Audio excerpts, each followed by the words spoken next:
Salut les gars. Je le sais que ça fait 3 semaines, ok? Ça fait 3 semaines que j'ai pas fait de vidéo.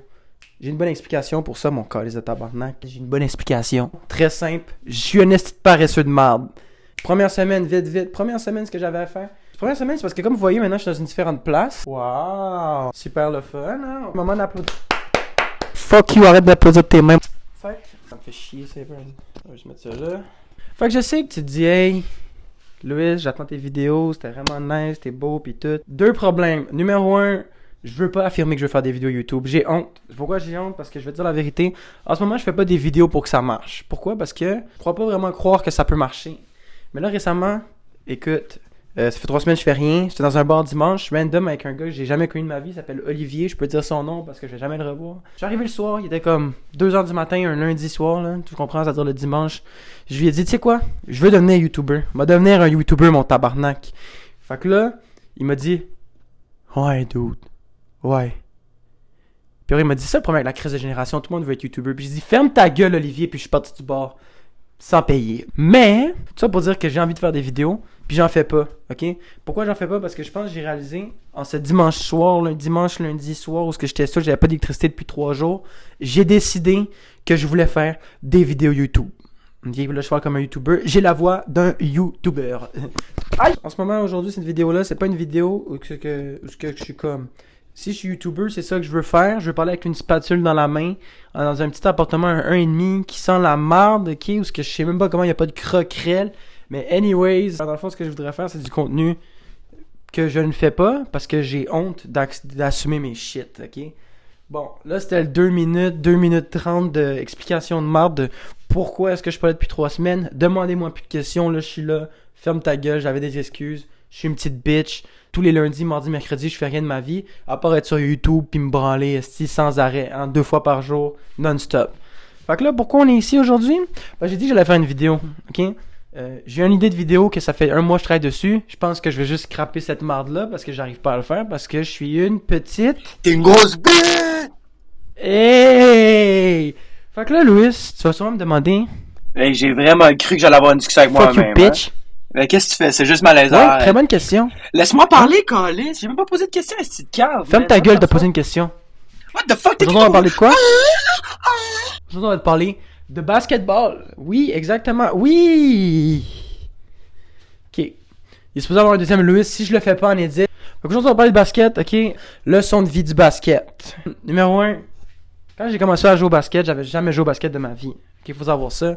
Moi, j'étais pourri ma vie. J'avais jamais joué au basket. Moi, ce que je faisais, c'était quoi? Même chose que je fais aujourd'hui. Gamer puis me branler toute la journée. Ça, c'était Louis en 6e année. Là, on arrive au secondaire 1. Là, il y a ma mère. Ma mère, qu'est-ce qu'elle dit comme d'habitude? Oh, Louis, c'est pas vrai que tu vas rester ici comme une larve, esti de merde, caca, je t'aime pas, t'es adopté. Toutes ces estis de merde pour me dire, tu dois faire un sport, Louis. Ok? Là, j'étais comme, fuck, j'ai pas envie de faire un sport. En fait, je savais pas quoi faire. Fait que quand tu sais pas quoi faire, qu'est-ce que tu fais quand t'es jeune? Tu copies tes amis. Fait que là, je regarde mon meilleur ami, il s'appelle Nicolas. Moi, je faisais comme 5 pieds 2. Lui, en secondaire 1, il faisait déjà 6 pieds 3. Là, je suis comme, tu joues à quel sport, Nicolas? Basket? Mode d'où? Je vais faire fucking basket. Shout-out à Nicolas dans le commentaire qui va sûrement envoyer un eggplant. What the fuck was that? Y a-t-il une bombe ici? Fait que c'est ça. Fait que j'essaie de jouer au basket parce que j'ai des amis qui jouent au basket. Je sais que mon ami Nicolas, Robert, c'est elle, il allait au basket tous les jours. Moi, j'étais comme, je suis trop cool pour ça. Je joue à Black Ops 2 toute la crise de journée comme un no life. Secondaire 1, j'arrive, j'avais jamais joué. J'arrive au tryout. En fait, c'est les sélections. J'arrive, je sais pas c'est où le gym. Puis moi, j'avais pas envie de le faire de base. Là. Fait que là, je rentre, je vois pas c'est où le gym. Je rentre chez moi tout content, je m'installe sur la PlayStation. Ma mère revient du travail, elle est comme, qu'est-ce que tu fais ici, Chris? Y a pas les sélections de basket. Je dis, je sais pas c'est où, la porte était barrée. Là, ce qu'elle a fait, elle m'a checké une. Ma mère m'a checké une smack, puis elle m'a dit, qu'est-ce que tu fais ici? Des calices, va retourner là-bas. Je dis, faut que tu passes par en arrière, l'entrée du primaire, blablabla, on s'en calisse. J'arrive là-bas, j'ai jamais joué au basket. Les gars sont déjà en train de jouer. Moi, je suis arrivé en retard comme une petite cave. Puis j'ai jamais joué. J'arrive là-bas, tous les gars savent qu'est-ce qu'ils font. Ils font des 1-2 pouces. Ils font des dunks calices. Ils shootent des 3 points. Moi, je comprends rien. J'ai jamais joué. Fait que j'arrive, je prends le ballon. Toute cette pratique-là, première pratique, c'est les sélections. J'ai rentré un seul panier. Un seul panier que j'ai rentré. En plus, c'était des layups. Le panier était juste là. J'étais là avec le ballon. Fou! Tout raté. Horrible, horrible. Puis les gars, ils riaient même de moi. Les gars, ils se trouvaient drôles. Ils sont comme, ah, t'es vraiment poche. J'ai dit, toi, t'as pas besoin de revenir à la prochaine pratique. Toi, t'es tellement pas bon, blablabla. Les gars m'ont intimidé. Puis ils m'ont dit, j'étais fucking poche, puis ils riaient de moi. Puis qu'est-ce que j'ai fait, moi, en secondaire 1? Tu sais ce que j'ai fait? Moi, je l'ai pris par le cou, là. C'était le plus pif de mon équipe, là.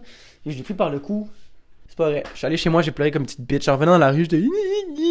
J'arrête de pleurer comme un esti de cave, un esti de bitch. En plus, je suis un gars, les gars, ça pleure pas. Fait que je suis revenu chez moi. Je vois ma mère, je lui dis, ah, j'avais raison de pas y aller. Les gars m'ont dit, je suis pas. Je commence à pleurer comme une petite bitch. Puis là, mon homme. Moi, ma mère, faut savoir que ma mère dans la vie, là, c'est une fille qui a du caractère. Okay, dans le sens qu'elle a pas peur de dire ce qu'elle pense. Moi, dans la vie, je vais au McDo, ils m'ont pas donné ma frite. Je ferme ma gueule, je prends mon burger, je m'assois, je bois mon fruitopia à fraise, ok, ma frite. Je l'aurai un autre jour. Ma mère, elle, non. Elle a fait des coches, ok. Puis là, ce qui est arrivé, elle a pété une coche. Elle a appelé le coach, puis elle a tout dit. Elle a envoyé chier mon coach, puis tout. Puis elle a dit, hey, il a jamais joué, c'est pas une façon de traiter, blablabla. Je me souviens plus ce qu'elle a dit, là. Anyway, je me suis fait intimider. On arrive à la prochaine pratique. Moi, ça me faisait pas de retourner, j'avais honte. Puis dès que la pratique commence, le coach, il nous fait nous asseoir. Puis tu vois, moi, je suis coach en ce moment, là. Mais nous, à cet âge-là, là. Moi, mon coach, je pensais que c'était un adulte. Moi, je pensais que ce gars-là, il avait sa maison. Pour moi, c'était un adulte. Moi, je pensais qu'il buvait de l'alcool. Sûrement, il faisait tout ça, mais yo, moi, j'étais surpris. En réalité, c'était juste un jeune de genre mon âge, qui savait pas quoi faire. Les gars. Il y en a qui se fait intimider, assis-toi, calice. Puis, il a quand même bien fait sa job. Tu sais pourquoi? Parce que il nous a expliqué que, dans le fond, on est tous des frères dans une équipe de basket. Puis que tout le monde est important dans une équipe, qu'on est un tout. Hein? Qu'on peut pas laisser personne dehors. Puis c'est pas une façon de traiter sa propre famille. Que dans le game, quand on joue en game, on part tous en game contre l'équipe. Okay? C'est pas eux, puis moi, je suis pas dans l'équipe, tu comprends? Puis là, quand il a fait son speech, c'était malaisant parce que tout le monde savait qu'il parlait de moi. Puis tout le monde savait que j'avais snitch, que je m'étais fait intimider par les gars. Fait que c'était encore plus gênant, ok? Je pense que les gars, au début, ils s'en calissaient. Là, ils me regardaient tout, puis ils étaient comme... Dis-moi pas que le petit poche, il a tout dit. Puis la seule chose qui a attiré l'attention, c'est que le coach, à la fin, il a dit, puis de toute façon, on est juste 9 dans l'équipe. S'il quitte, s'il part, on n'est pas assez pour faire une équipe de basket. Vous allez juste... Personne va jouer au basket.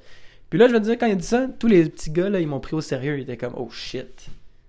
Si je veux jouer, je suis obligé de jouer avec ce gars-là. Puis après ce speech-là, je sais pas si c'est parce que c'est les valeurs qu'il a essayé de véhiculer dans son speech ou c'est juste à la fin que les gars étaient comme, fuck, sans lui, on peut pas jouer. Mais les gars, ça a marché, les gars m'ont traité différemment. Les gars, je continuais. C'était pas une histoire de Michael Jordan. C'est pas un miracle, qu'est-ce qui s'est passé, là. J'étais encore poche, j'étais sûrement encore plus poche, là, parce que là, je tirais plus de panier. Mais une chose qui a changé, c'est qu'à chaque fois que je ratais, il y a des gars que eux ils riaient de ma face puis ils savaient même pas comment j'étais là, pourquoi j'étais là, qui étaient comme hey, c'est pas grave, tu vas l'avoir la prochaine fois. Les gars m'ont ça c'était bise, ça fait un 180, imagine des gens t'intimidaient, ben je vais pas dire intimider parce que c'était genre 2 pratiques qui m'ont ri de moi, mais il y a du monde qui rit de toi, qui te rabaisse, qui dit que t'es poche, tout d'un coup ils te... Puis en plus c'était des vrais compliments, là, c'était pas comme des... C'est comme, les gars ont vraiment pris ça au sérieux puis depuis ce temps-là, hein, ces gars-là on a joué 2-3 saisons encore dans la même équipe là, avant qu'on arrive en juvénile. Puis on est souvent là, on est allé en demi-finale, on allait quand même loin en playoff, c'était une belle game. Puis ça c'est ma leçon numéro 1 du basket. Ça m'a appris dans le fond que même si tu te fais intimider dans la vie, puis même si tu te fais niaiser, de pas abandonner. Je me suis souvent fait on m'a souvent agacé à l'école, on va dire, puis j'ai jamais vraiment laissé ça. Ça m'a affecté, mais j'ai jamais arrêté ou abandonné. Mais ça me faisait mal. Anyways, fini le moment deep de la crise de vie.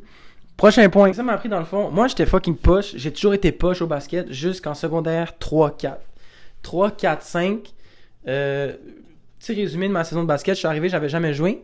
Puis à la fin de mon parcours, j'étais dans la meilleure équipe de l'école. Okay? Puis il y en a pas beaucoup de mon âge là, qui sont nés en 2002 qui étaient aussi en team 1. On n'était pas beaucoup. Je pense que j'étais le seul avec un autre gars. On était juste 2 gars qui ont été pris dans la meilleure équipe.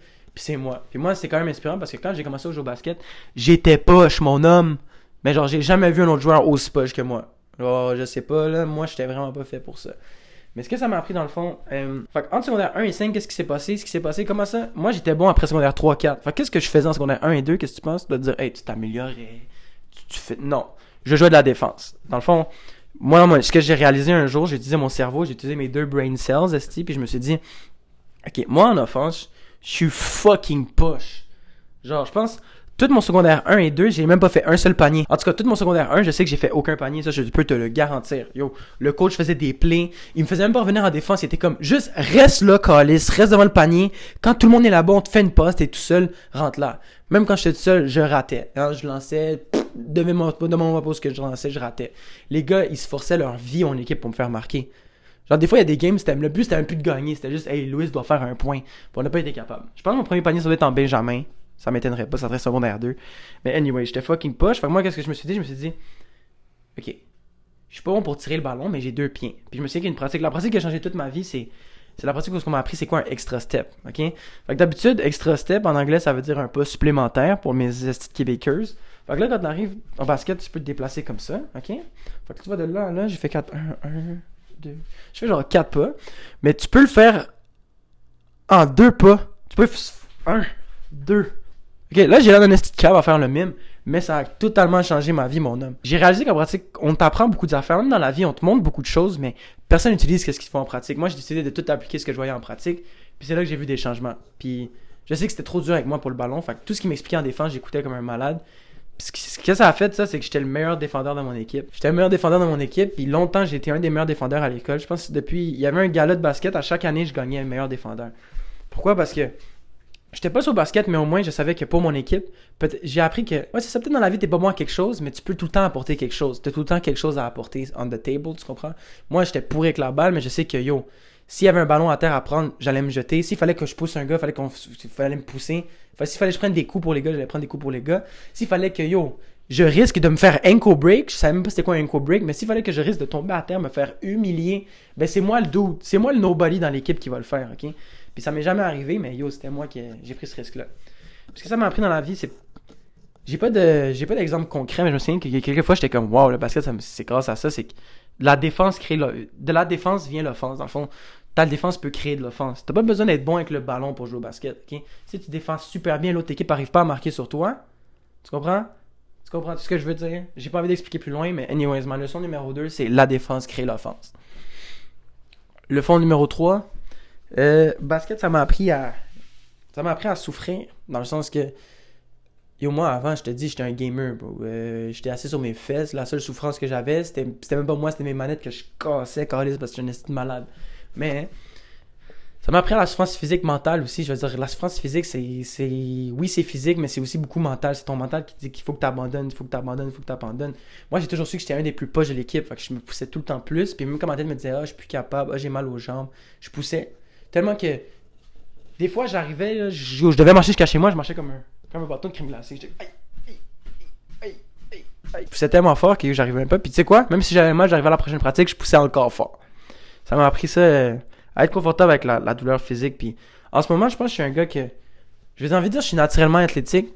Puis ça, c'est pas venu quand j'étais petit, ça c'est venu à cause du basket. Je pense que durant l'adolescence, vu que je faisais du sport, mon corps, en même temps, ça s'est développé, puis s'est transformé, puis grossir. De base, j'ai un bon cardio, c'est grâce au basket. J'avais jamais eu de cardio de ma vie.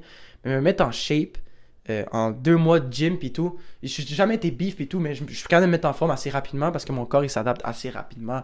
Fait que c'est ça que j'ai envie de dire, c'est la souffrance physique, mentale. Numéro 4, c'est être discipliné. Donc le basket, qu'est-ce que ça t'apprend? Ça t'apprend de venir à l'heure. Hein, que quand le coach... Moi, j'étais pas capable. Moi, quand j'étais petit primaire, là, le prof parlait, je parlais tout le temps en même temps que lui. Je sais pas si ça vous surprend, là, j'étais... Moi, si je m'avais comme prof, je me kickerais dans la gueule. Tu comprends ce que je veux dire? Mais... Basket, au début, j'avais un peu de misère avec ça, mais ça m'a appris à prendre ça au sérieux dans la vie. Quand j'arrive dans une classe qui est importante, je suis capable de fermer ma gueule puis être hyper focus. Ok? Ça, c'est à cause du basket. Basket, ça t'apprend à venir à l'heure, écouter dans les pratiques, être discipliné. Ok?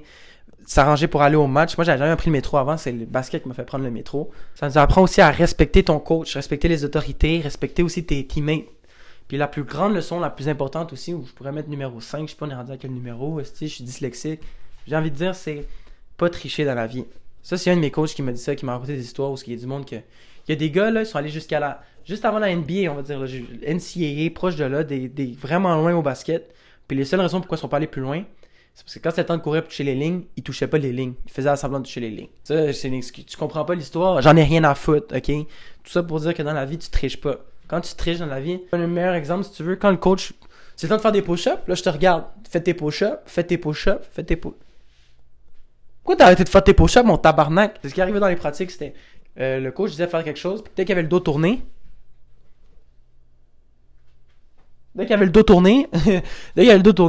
ben les gens arrêtaient. Puis ce qui m'a appris ce coach-là, c'est que dans le fond, quand t'arrêtes de faire ça, quand tu triches dans la vie, tu triches pas juste sur le coach. Le coach, lui, s'en calisse, lui, il joue plus au basket, là. Hein? C'est pas lui qui pratique pour lui, là. Il vous fait pratiquer pour toi-même, tu comprends ce que je veux dire? Puis ce que ça t'apprend, c'est que quand tu triches dans la vie, dans le fond, ça revient à dire que tu triches sur toi-même. Tu triches pas sur le coach, tu triches pas sur je sais pas quoi, tu triches juste sur toi-même. Ça, j'avais pas compris ça. C'est pour ça dans la vie maintenant, quand il y a quelque chose qui doit être fait, j'essaie pas de prendre de shortcut. Je pense pas que je serais le genre de gars qui prendrait des stéroïdes ou je sais pas quoi, ou qui triche. J'ai jamais vraiment été un gars qui aimait ça tricher aux examens non plus. J'aime mieux faire le travail comme du monde, faire les affaires bien, puis bien apprendre. Leçon numéro 6, comme je l'ai dit, moi je suis arrivé, j'étais fucking poche, puis je suis passé d'être fucking poche à un des tops. Ok, j'ai jamais été un prospect qui faisait 1000 points, là. Mais j'ai trouvé mon utilité à travers travailler fort, puis faire le dirty work, faire ce que les autres sont pas prêts à faire. Ok, puis je sais c'est quoi que ça prend dans la vie pour avoir du succès puis s'améliorer. Puis ça, je l'aurais jamais su sans le basket. Ok. Pour conclure, hey. J'ai eu des excellents coachs. Ok, j'ai eu 4 coachs dans ma vie qui vraiment des excellents coachs. Puis j'en ai 1 ou 2 qui ont vraiment changé ma vie, qui ont changé la façon que je pense, qui m'ont rendu à être sérieux. Moi, le basket, je suis rentré en secondaire, à l'école, j'étais pas particulièrement bon, mais ça m'a appris à tellement être discipliné, tellement bien faire les affaires que secondaire 3, 4, je me souviens, j'avais rasé ma tête, j'avais un vieux mohawk de marde, là, j'avais l'air d'un esti de marde. J'ai rasé mon mohawk, j'étais tête rasée. Puis j'ai décidé de prendre ça au sérieux, ok? Puis quand j'ai décidé de prendre ça au sérieux, qu'est-ce qui est arrivé au secondaire? Pow! J'ai eu des bonnes notes. Tout d'un coup, je pensais que j'étais smart à l'école. Avant, j'avais tout le temps des 60, j'étais content d'avoir des 60. Mais ce que ça t'apprend le basket, c'est de jamais être content d'où ce que t'es dans la vie, ok? J'ai jamais été satisfait de ce que j'ai toujours voulu plus. Fait qu'à l'école, j'ai commencé à être vraiment bon à l'école. Puis ça, oui, I guess, parce que j'ai une bonne tête sur mes épaules, ok? Mais aussi, c'est parce que c'est le basket. J'utilisais pas ma tête à ce point-là. Ça m'a appris tellement de choses. Puis il y a tellement de moments dans la vie où que je remarque que c'est le basket qui a shapé ma vie. Là, plus maintenant, parce que là, ça fait longtemps, mais quand j'ai commencé à être jeune adulte, puis je suis encore jeune adulte, mais quand j'ai commencé vraiment les années de ma vie qui ont vraiment changé, peut-être j'en parlerai dans une autre vidéo, là, des leçons que j'ai appris, mais 18, 19, 20 ans, j'ai 3 différentes personnes, totalement différentes personnes, puis à chaque fois que je changeais de personne, j'étais tellement reconnaissant du basket. Puis quand j'ai écrit ces notes-là dans mon journal ici, là, je me suis dit, c'est la première fois de ma vie. D'abord, j'ai fait un journal pour me connecter plus à mes émotions, puis essayer de comprendre des affaires, parce que j'étais toujours un gars qui cachait les affaires en dedans de lui. Puis je me souviens que c'était la première fois de ma vie que je pleurais pour de vrai, genre. D'habitude, je suis un gars qui pleure jamais, je sais pas quoi, je niaise tout le temps. Mais là, j'écrivais ça, puis j'étais tellement reconnaissant que j'avais des larmes aux yeux. Tellement reconnaissant du coach, du beau programme qui nous a entourés, des expériences, des gars avec qui j'ai joué.